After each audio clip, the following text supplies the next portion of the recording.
April 1945. A dusty crossroads, checkpoint near Gotha, Germany. American military policemen stand by a roadblock, checking papers and watching the tree line. Mud covers the gravel. Rain falls on the hoods of idling olive-drab jeeps. The normal routine shatters when a figure emerges from the tree line. The guards raise their rifles, expecting a desperate German commando or a hardened deserter. Instead, they find a boy. He is 12 years old. He wears an adult soldier's tunic that hangs down to his knees, cinched at the waist with a frayed piece of hemp rope. In his small hands, he grips a heavy Panzerfaust anti-tank weapon. The steel tube is taller than he is, and his arms shake from the weight. He freezes, weeping in absolute terror. General George S. Patton will soon discover this child at the checkpoint, and his response will cut through military protocol to deliver a lesson in the kindness that outranked every order.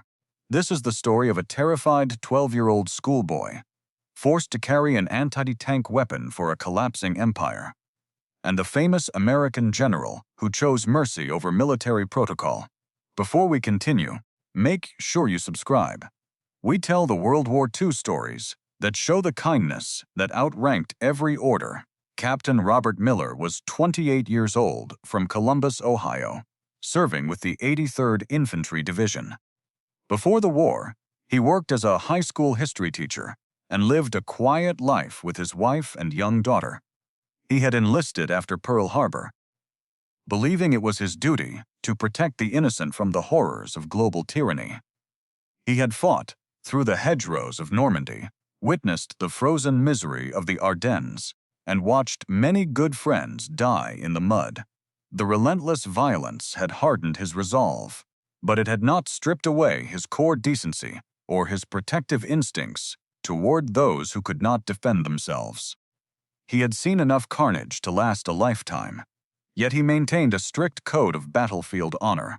On this cold morning, he found himself staring at a captured child, feeling a deep wave of anger not at the boy, but at the broken system that had put him in a soldier's uniform. Friedrich Bauer was 12 years old, a frail boy from the historic city of Gotha. Just 2 short weeks ago, his entire world consisted of textbooks, chalkboards, and the safety of his mathematics classroom. Then, the desperate local party fanatics arrived, acting under a brutal decree that demanded every able-bodied male defend the collapsing state. When his teacher stood up to protest the conscription of children, the Gestapo dragged the man away into the night. Friedrich was handed an adult uniform, a single heavy anti-tank weapon, and told that the advancing Americans would show no mercy.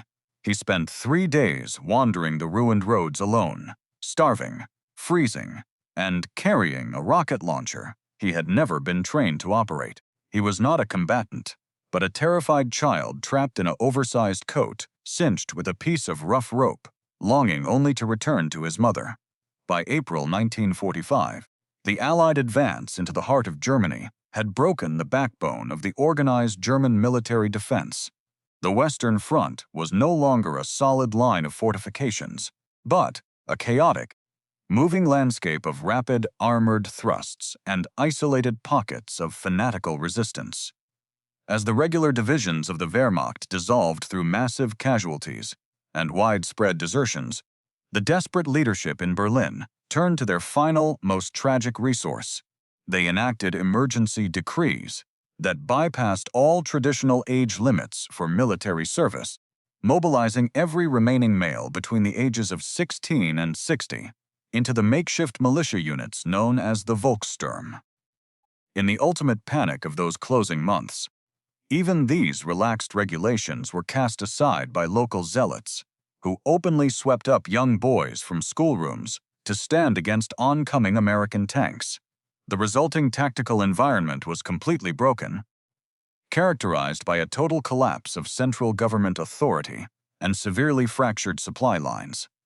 Across central Germany, small units dissolved into the countryside within hours of being formed, leaving confused individuals to wander the roads without food, communications, or leadership. Many Allied field officers focused entirely on maintaining the incredible speed of the advance, chose to overlook these anomalies, processing the teenagers simply as standard enemy prisoners to avoid complicating administrative procedures. This systemic neglect allowed the exploitation of children to continue unchecked as the front lines surged forward into Thuringia. The chaotic reality of this total collapse meant that a standard military checkpoint could transform instantly from a routine traffic stop into a venue for an unprecedented moral dilemma. Captain Miller stood in the damp gravel of the Gotha crossroads, staring down at the shivering child and realizing that the traditional rules of engagement were entirely useless in the face of such absolute desperation. Captain Miller walked slowly across the damp gravel toward the small figure shivering by the roadside barrier. He held his hands out to his sides, far away from his service pistol, keeping his movements deliberate and entirely non-threatening. He knelt down in the mud a few feet away from the boy, speaking in a low, gentle cadence through a company interpreter who stood just a step behind him. He asked the boy what his name was and where his unit had gone. The child looked up, his cheeks streaked with tears and dirt, his tiny hands clamping tighter around the cold steel mechanism of the anti-tank weapon. "I am Friedrich," the boy said, his voice cracking with a high-pitched tremor. "My commander told us to stay here and wait for the tanks." Then everyone ran into the woods. Captain Miller kept his voice steady and soft. "You can set that heavy tube down now, Friedrich. No one here is going to hurt you. We have dry blankets and warm food in the tent." The boy shook his head violently, his small shoulders bunching upward into the cavernous collar of the adult uniform tunic. "No," he cried, the tears spilling over his pale cheeks. "The party leader in Gotha said the Americans execute every soldier they capture. He said you would shoot me." Lieutenant Colonel Thomas Vance, the battalion commander, walked up to the roadblock, his polished boots clicking against the gravel as he frowned down at the scene. He looked at the oversized uniform, the rough hemp rope, and the massive rocket launcher leaning precariously against the wooden barrier. He looked at his watch, visibly annoyed by the sudden delay at a critical logistical junction. "Captain, what is the holdup at this station?" Vance asked, his voice sharp and formal. "We need to clear this checkpoint for the supply trucks immediately." "Sir, this boy is only 12 years old," Miller said, standing up to face his superior officer. "He was pulled out of a schoolroom in Gotha just 2 weeks ago. He has been wandering alone without food for 3 days. He is completely terrified. He is wearing an enemy combatant uniform and carrying a lethal weapon on the front line," Vance replied, gesturing impatiently toward the heavy Panzerfaust. "By the book, he is a prisoner of war. Process him. Fill out the standard detention paperwork and put him in the rear transport truck with the others." "He is a child," Miller said, his tone hardening as he stepped between the commander and the weeping boy. "He is not a soldier, and he does not even know how to fire this weapon. Sending him to a crowded adult stockade is completely wrong." Vance shook his head, his face turning red under his helmet. "Regulations do not make exceptions for age during a total mobilization, Captain. He is an armed enemy in a theater of war, and I am not risking my men for a technicality. Move him out now." The tense standoff at the roadblock was interrupted by the distant, unmistakable roar of an approaching motorcade. The reports regarding the captured child had already traveled up the communication lines, and the headquarters jeep reached the crossroads within the hour. Patton arrived within the hour. His open-top command jeep skidded to a halt in the loose mud of the crossroads, kicking up a spray of wet gravel against the wooden roadblock. The prominent 3-inch brass stars on the front plate and his polished helmet gleamed under the gray, overcast German sky. He stepped out of the vehicle with a practiced, deliberate posture, his hand resting lightly near the custom ivory grip of his famous revolver. The entire area went completely silent as every soldier at the checkpoint instantly snapped to attention. He did not say a word at first, walking slowly toward the shivering child who was still drowning in the oversized wool uniform. Patton looked down at the boy and then turned his gaze to the heavy anti-tank tube leaning against the timber. He looked at Lieutenant Colonel Vance, his voice remarkably quiet, but carrying a sharp, dangerous edge that cut through the damp morning air. "Colonel, what exactly do we have, standing here at this crossroads?" Patton asked. "Sir, this is a captured enemy combatant discovered with a lethal weapon," Vance answered, standing perfectly rigid. "By the standing regulations of the theater, he must be processed and moved to the rear prisoner stockade with the next transport." Patton looked back at the child, noting the frayed hemp rope holding the massive tunic together. "How long have you been in the army, son?" Patton asked through the interpreter. 2 weeks, sir," Friedrich whispered, his chin trembling as he looked at the floor. "They took me out of my mathematics class in Gotha." Patton stood up to his full height, his eyes locking onto the battalion commander with an icy, unblinking stare. "You call this an enemy soldier, Colonel," Patton said. "You stand here on the border of a crumbling nation and look at a 12-year-old schoolboy as a threat to the United States Army. You want to spend government ink and waste space in a secure stockade for a child who was learning fractions 14 days ago. This boy is not a prisoner of war, because this boy is not a combatant," Patton continued, his voice tightening with absolute certainty. "He is a kidnapping victim, stolen from his classroom by a desperate, dying regime that has run out of men to fight its battles. We do not wage war against children, and we do not validate the madness of our enemies by treating their stolen babies as soldiers.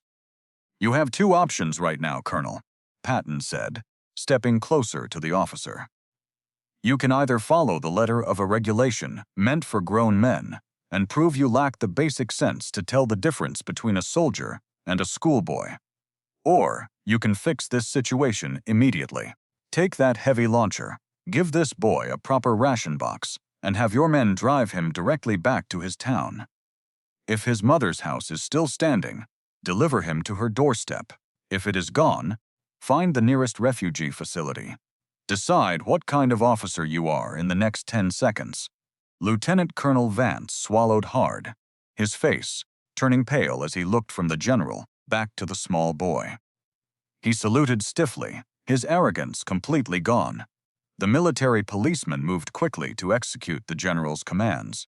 Stripping the heavy steel rocket launcher from Friedrich's trembling hands and leaning it permanently against the timber frame of the roadblock, 2 American guards walked the boy over to the company command tent, where they wrapped his small shoulders in a thick, dry wool blanket and handed him a heavy cardboard ration box filled with processed meat, biscuits, and a bar of sweet chocolate.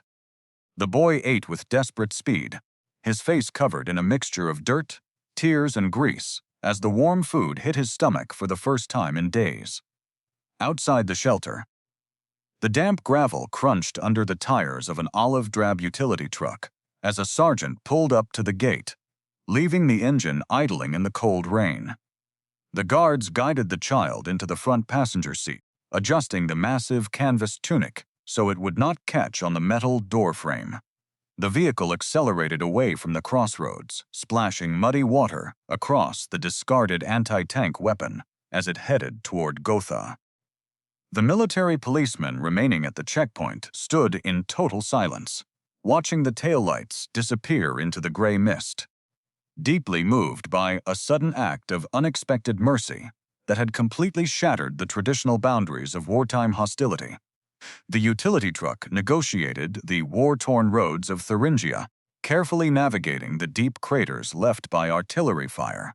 Friedrich Bauer sat perfectly still in the front seat, clutching his warm ration container as the vehicle crossed into the outer limits of Gotha. The sergeant stopped the engine in front of a small brick house on a narrow side street where the roof remained fully intact despite the heavy bombing raids.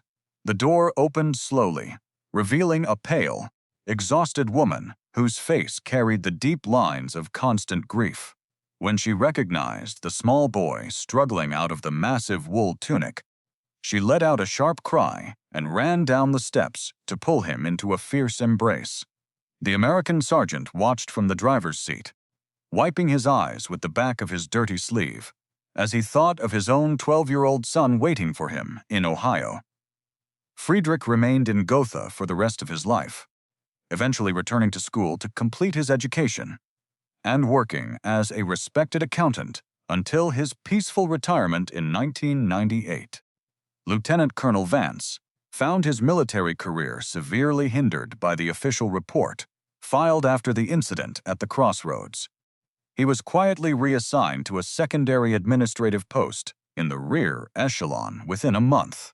Never receiving the combat promotion he had so desperately sought, he returned to his hometown in Virginia after his discharge, living a bitter, reclusive life, and constantly complaining about the breakdown of wartime regulations until his death in 1974.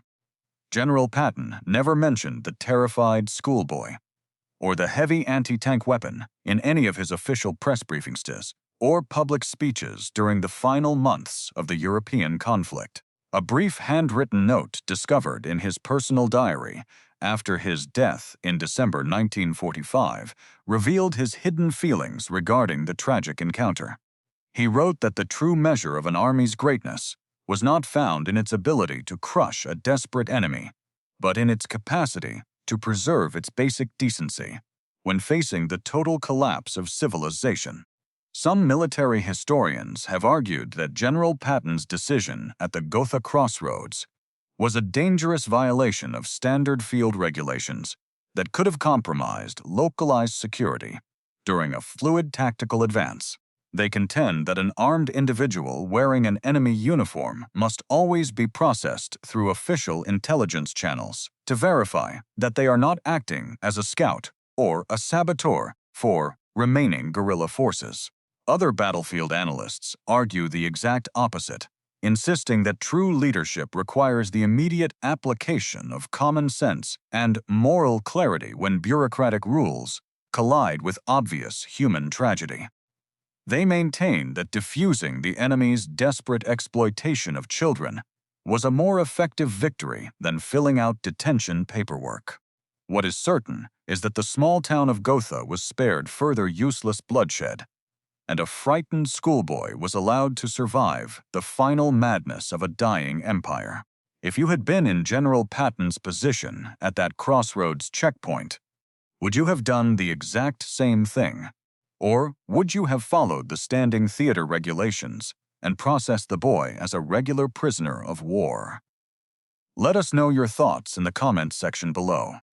And if you want to hear more historical accounts about the kindness that outranked every order, make sure to subscribe to the channel right now.